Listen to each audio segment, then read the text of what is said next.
Hello students, स्वागत है आपका आपके अपने चैनल एमजीएम करियर इंस्टीट्यूट में।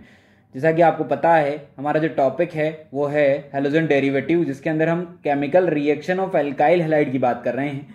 तो टॉपिक में आगे कंटिन्यू करने से पहले अगर आपने हमारे चैनल को सब्सक्राइब नहीं किया है तो अभी सब्सक्राइब कर दें और बेल आइकन को प्रेस करना ना भूलें, ताकि आपको हमारे डेली लेक्चर्स का नोटिफिकेशन सबसे पहले मिले और आप अपनी स्टडी को कंटिन्यू कर पाएं।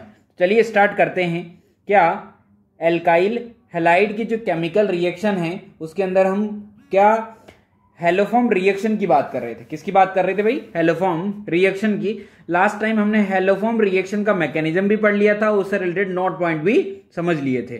तो अब बात करते हैं कि कौन कौन से ऐसे कंपाउंड है जो कि हेलोफॉर्म रिएक्शन दे सकते हैं। तो चलिए सबसे पहले बात करें कि मैंने कल आपको बताया था कि जो एल्डिहाइड हो या फिर कोई भी कीटोन हो जिसके पास में 3 अल्फा हाइड्रोजन हो, this is the 3 alpha hydrogen, तो वो क्या दे सकता है? वो पॉजिटिव हेलोफॉर्म टेस्ट दे सकता है। उसी तरीके से अगर मैं बात करूं सेकंड में, तो जो एल्कोहल होता है, कौन सा एल्कोहल? एक ऐसा एल्कोहल जिसके पास में भी क्या हो भाई? sp3 कार्बन हो और उससे 3 अल्फा हाइड्रोजन कनेक्टेड हो, तो वो भी पॉजिटिव हेलोफॉर्म टेस्ट दे सकता है। किस तरीके से देगा? सबसे पहले इसका भी मैकेनिज्म थोड़ा सा जान लेते हैं। क्या होता है कि जो X2 है हेलोजन, वो बेसिक मीडियम में रिएक्शन करता है और बेसिक मीडियम में रिएक्शन करके क्या बना देगा भाई? ये बना देगा NaOX प्लस NaX और साथ में बाहर निकल जाता है वाटर। आप रिएक्शन को बैलेंस कर सकते हैं, ठीक है। अब जो NaOX यहां पे बनता है वो NaOX ब्रेक हो जाता है Na प्लस और OX माइनस में। किसमें ब्रेक हो जाता है भाई? OX माइनस में। अगर मैं OX माइनस को देखूं तो जो OX माइनस है वो एज अ बेस भी बिहेव कर सकता है और एज अ न्यूक्लियोफाइल भी बिहेव कर सकता है। बोलो कर सकता है कि नहीं कर सकता? दोनों तरीके से वो बिहेव कर सकता है। तो देखो ध्यान से, अगर मैंने जो एल्कोहल है वो ले लिया है यहाँ पे, क्या this is the CHOH and this is the CH3। मैंने क्या किया, यहां पे ले लिया है OX नेगेटिव। क्या ये OX नेगेटिव यहां से H निकालेगा? क्या वो HOX बना के बाहर निकल जाएगा? क्या वो R, क्या CH, क्या O नेगेटिव और यहां पे CH3 बोलो आ जाएगा कि नहीं आ जाएगा? अच्छा, जो ये हाइड्रोजन हमने बनाया है, इस हाइड्रोजन को थोड़ा सा कुछ इस तरीके से लिख लेते हैं कि यहां पे कार्बन है और कार्बन से जुड़ा हुआ है हाइड्रोजन। बोलो जुड़ा हुआ है कि नहीं जुड़ा हुआ है? जुड़ा हुआ है। चलिए अब क्या करेंगे कि जब ये बॉन्ड यहां से यहां जाएगा तो कोई भी बॉन्ड ऐसा नहीं है जो कि वीक, जो कि लीविंग ग्रुप हो, जो आसानी से निकल जाए। तो फिर हमें क्या करना पड़ेगा? हमें करना पड़ेगा कि हमें HOX को बुलाना पड़ेगा। और जैसे हम O- को स्टेबल करेंगे तो यहां से क्या करेंगे? इस हाइड्राइड बॉन्ड को ब्रेक कर देंगे, इसको भेज देंगे X के साथ और यहां से ये बॉन्ड ब्रेक हो जाएगा। यही स्टेप क्या होता है भाई? RDS। यही बहुत स्लो होता है क्योंकि सिग्मा बॉन्ड का ब्रेक होना इतना आसान नहीं होता जब लिविंग ग्रुप हाइड्रोजन हो, क्योंकि हाइड्रोजन कोई लिविंग ग्रुप नहीं होता। ये एक स्पॉन्टेनियस रिएक्शन है, ऐसा सिर्फ एक ही स्टेप में करना पड़ता है, इमीडिएट करना पड़ता है। क्लियर हुआ कि नहीं हुआ? जैसे ये बॉन्ड टूटेगा, टूटते क्या बना देगा? ये बना देगा RC double bond O CH3। कहने का मतलब जो एल्कोहल है, क्या वो कीटोन में कन्वर्ट हो गया कि नहीं हो गया? अब जब कीटोन में कन्वर्ट हो गया है तो आप रिएक्शन आगे प्रोसीड करवा सकते हैं और हेलोफॉर्म का फॉर्मेशन कर सकते हैं। क्लियर हुआ कि नहीं हुआ? उसी तरीके से अगर मैं बात करूं थर्ड नंबर पे कि कौन हेलोफॉर्म देता है, तो देखो ध्यान से, CH3 CHRX मोनो हैलाइड जो है, अगर उसका रिएक्शन बेसिक मीडियम में कराया जाए तो यहां पे सब्स्टिट्यूशन होगा, ये निकल जाएगा और बन जाएगा CH3 CHR और यहां आ जाएगा OH। बोलो ये एल्कोहल बन गया कि नहीं गया? और जो एल्कोहल है वो एल्कोहल कैसा है? जिसके पास में 3 अल्फा हाइड्रोजन है, तो क्या वो कीटोन में कन्वर्ट हो जाएगा कि नहीं हो जाएगा? क्लियर है? और जो कीटोन है वो कन्वर्ट हो जाता है CHX3 में और साथ में CrOO- में। क्लियर हो गया कि नहीं हो गया?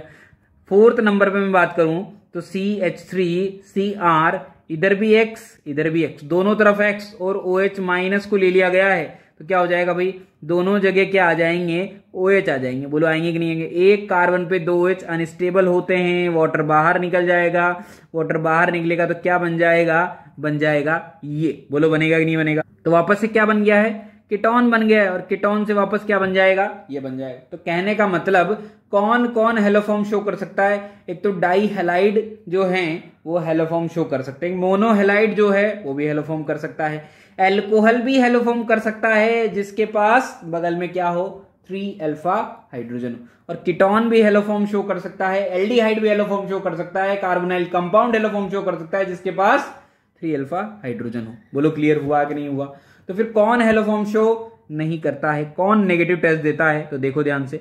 नोट पॉइंट में मैं कहूं कि एसिड या जो एसिड डेरिवेटिव्स होते हैं वो नेगेटिव हेलोफॉर्म टेस्ट देते हैं। तो क्या लिख सकते हैं, acid and acid derivatives gives negative haloform test. क्या नेगेटिव हेलोफॉर्म टेस्ट ये देते हैं। तो कौन कौन हो गया इस कैटेगरी में, इस कैटेगरी में आ चुका है CH3COOH। बोलो आया कि नहीं आया।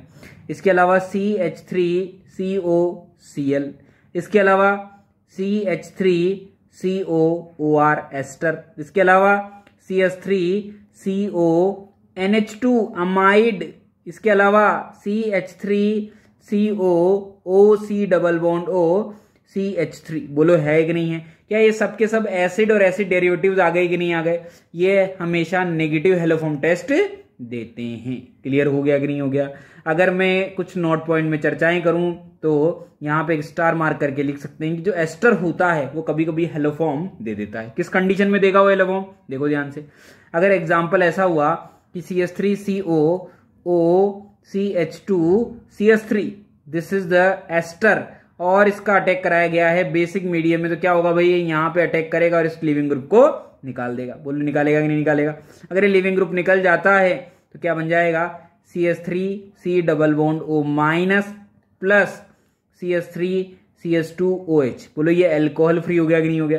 अगर ये अल्कोहल फ्री हो गया है तो देखो ये अल्कोहल जो है क्या वो हेलोफॉर्म दे सकता है क्या, बिल्कुल दे सकता है। क्यों, क्योंकि इसके पास में क्या है, इसके पास में 3 अल्फा हाइड्रोजन है जो कि आगे जाके किसमें कन्वर्ट हो जाएगा, CH3C double bond OH aldehyde में कन्वर्ट हो जाएगा। दैट मीन्स ये वाला जो एस्टर है वो हेलोफॉर्म दे सकता है। अगर इसके अलावा कोई ऐसा एस्टर आ जाए जिसके पास अल्कोहल जो बन रहा है वो 3 अल्फा हाइड्रोजन नहीं रखता है तो वो एस्टर भी हेलोफॉर्म नहीं देगा। तो चलिए इसमें कुछ क्वेश्चंस हैं, क्वेश्चन कर लेते हैं कि which of the following compound give positive haloform test. कौन कौन से पॉजिटिव हेलोफॉर्म टेस्ट देते हैं। सबसे फर्स्ट ये देगा क्योंकि 3 अल्फा हाइड्रोजन है। अरे नंबर 2 यहां पर 3 अल्फा हाइड्रोजन नहीं है तो इसका मतलब ये टेस्ट नहीं देगा। यहां पर भी 3 अल्फा हाइड्रोजन है, यहां पर भी 3 अल्फा हाइड्रोजन है, मतलब ये वाला टेस्ट देगा। क्वेश्चन नंबर 4 पे आ जाओ। 4 में यहां पे 3 अल्फा हाइड्रोजन है कि नहीं है, मतलब ये भी देगा। क्लियर हुआ कि नहीं हुआ। 5 में बात करूं तो यहां पर भी 3 अल्फा हाइड्रोजन है कि नहीं है तो ये भी हेलोफॉर्म टेस्ट देगा। 6 में बात करूं तो यहां पर भी 3 अल्फा हाइड्रोजन है कि नहीं है तो ये भी देगा। 7 में बात करूं तो यहां पे CD3 3 अल्फा ड्यूटेरियम आ रहे हैं कि नहीं आ रहे तो ये भी है हेलोफॉर्म टेस्ट देगा। यहां पे बात करूं CH3 ये भी हेलोफॉर्म टेस्ट देगा। 9 की बात करूं तो इधर तो sp3 कार्बन ही नहीं है, इधर sp3 तो है पर मात्र 2 अल्फा हाइड्रोजन है तो इसका मतलब हेलोफॉर्म टेस्ट नहीं देगा। क्वेश्चन नंबर 10 की बात करूं, अल्कोहल जिस कार्बन से कनेक्टेड है उसके पास में 3 अल्फा हाइड्रोजन है कि नहीं है तो ये भी हेलोफॉर्म टेस्ट दे सकता है। अल्कोहल बगल में जिस कार्बन से कनेक्टेड है उस कार्बन के पास वाला कार्बन क्या 3 अल्फा हाइड्रोजन है कि नहीं है, मतलब ये भी टेस्ट देगा। क्वेश्चन नंबर 12 3 अल्फा हाइड्रोजन आ रहे हैं कि नहीं आ रहे, बिल्कुल तो ये भी टेस्ट देगा। क्वेश्चन नंबर 13 अल्कोहल क्या 3 अल्फा हाइड्रोजन दिख रहे हैं कि नहीं दिख रहे हैं, बिल्कुल तो ये भी हेलोफॉर्म टेस्ट दे देगा। क्वेश्चन नंबर 14 की बात करूं तो 14 जो है वो कीटोन में ही कन्वर्ट नहीं हो पाएगा। अगर कीटोन में कन्वर्ट नहीं हो पाएगा तो फिर हेलोफॉर्म का तो कोई चांस बनता ही नहीं है। क्लियर है कहानी। चलिए क्वेश्चन नंबर 15 पे आ जाओ। एसिड कभी भी हेलोफॉर्म टेस्ट नहीं देता है। क्वेश्चन नंबर 16 आर डिफाइन नहीं है, मतलब एस्टर है तो हेलोफॉर्म टेस्ट अभी तक हम नहीं मानेंगे, नहीं कंसिडर करेंगे। एसिड हेलाइड हेलोफॉर्म टेस्ट नहीं देते हैं। एल्कोहल अगर 3 अल्फा हाइड्रोजन है तो टेस्ट दे देगा।